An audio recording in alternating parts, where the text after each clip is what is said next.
বুড়ির কথা। বন্ধুরা, বুড়ির কথার ১০৬তম পর্বে তোমরা সবাইকে স্বাগত। সনাতন ধর্মে দম্পতিদের দ্বারা পালিত একটা বিশেষ ব্রতের কথা আজ তোমরা সামনে তুইলা ধর্ম। তোমরা কেউ অশূন্য শয়না দ্বিতীয়া ব্রতের নাম শুনছ কি? কি এই ব্রত? অশূন্য শয়না দ্বিতীয়া ব্রতটা কেন এবং কিভাবে পালন করা হয়? এই ব্রতে কোন দেবতার পূজা করা হয়? এই বছর এই ব্রতের দিন তারিখ কী? ব্রতটা সম্পর্কে সবিস্তারে জানার আগে নতুন বন্ধুরা তোমরা বুড়ির কথা চ্যানেলটারে সাবস্ক্রাইব কইরা নাও। পর্বটা ভালো লাগলে অবশ্যই লাইক ও শেয়ার করো। অশূন্য শয়না দ্বিতীয়া ব্রত। অশূন্য শব্দের অর্থ যা শূন্য নয়, আর শয়ন অর্থ বিছানা। এই ব্রতের মূল উদ্দেশ্য হইল দাম্পত্য শয্যা বা বিছানা যেন কখনোই সঙ্গীর বিচ্ছেদে শূন্য বা নিঃসঙ্গ না হয়। স্বামী স্ত্রী উভয়েরই দীর্ঘায়ু কামনার উদ্দেশ্যে এই ব্রত দম্পতিরা একসঙ্গে সাধারণত পালন করেন। হিন্দু পৌরাণিক বিশ্বাস, অশূন্য শয়না দ্বিতীয়া ব্রত পালন করলে কোনো নারী অকালে বিধবা হয় না। তাই অশূন্য শয়না দ্বিতীয়া ব্রত হইল সনাতন হিন্দু ধর্মে দাম্পত্য জীবন সুখময় করার উদ্দেশ্যে পালিত একটা বিশেষ উপবাস। বিষ্ণুপুরাণ ও মৎস্যপুরাণ মতে এই ব্রত পালন করলে পরিবারে অকাল মৃত্যু ও অমঙ্গল দূর হয়। এই ব্রতটি সাধারণত প্রতি বছর শ্রাবণ থেকে অগ্রহায়ণ মাসের কৃষ্ণপক্ষের দ্বিতীয়া তিথিতে পালন করার রীতি প্রচলিত। তবে শ্রাবণের কৃষ্ণপক্ষের দ্বিতীয়াতে এই ব্রতটি পালনের রীতি অধিক জনপ্রিয়।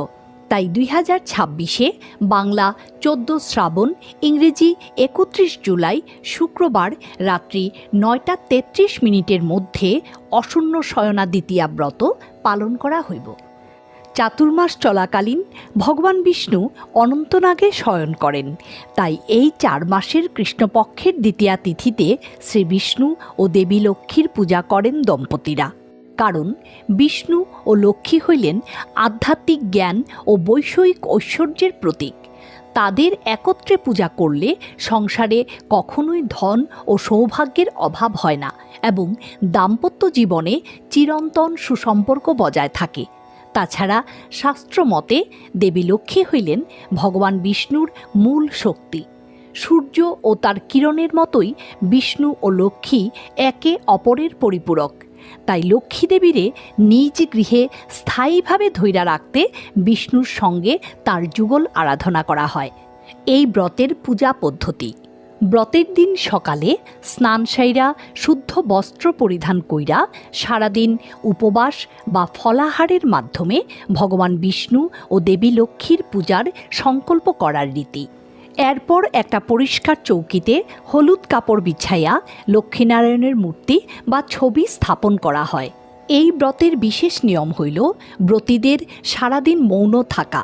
এছাড়া অশূন্য শয়না দ্বিতীয়া ব্রতের প্রধান আচার হইল বিষ্ণু ও লক্ষ্মী দেবীর উদ্দেশ্যে একটা নতুন বিছানা প্রস্তুত করা।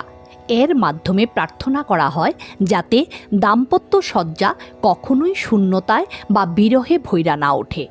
সারাদিন উপবাস থাইকা সন্ধ্যায় পুনরায় স্নানের পর ষোড়শোপচারে লক্ষ্মীনারায়ণের পূজা ও অর্ঘ্য প্রদান করা নিয়ম।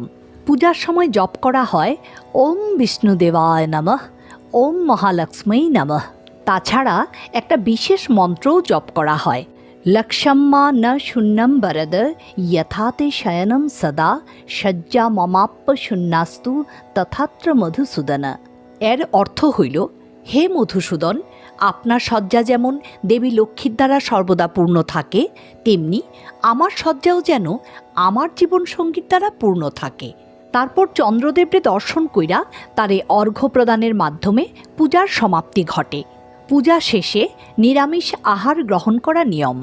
এই ব্রতের একটা প্রধান শর্ত হইল মেঝেতে মাদুর বা খড়ের বিছানায় ওই রাতে স্বামী স্ত্রীর আলাদা রাত্রি যাপন করা। ব্রতের পরদিন সকালে কোনো ব্রাহ্মণ বা অভাবী ব্যক্তিরে অন্ন, বস্ত্র ও অন্যান্য প্রয়োজনীয় সামগ্রী দান করার পর ব্রত সম্পূর্ণ হয়। অশূন্য শয়না দ্বিতীয়া ব্রত পালন করলে সব কাজের দ্বিগুণ ফল মিলে বইলা ধর্মীয় বিশ্বাস। তাই মনে করা হয় যেই দম্পতিদের মধ্যে সম্পর্ক ভালো নাই এই ব্রত পালন করলে তাদের সম্পর্কের উন্নতি ঘটে। বন্ধুরা, আশা করি আজকের পর্বের এই তথ্য তোমরা ভালো লাগছে। সবাইরে ধন্যবাদ জানাইয়া বুড়ুর কথা শেষ করতাছি।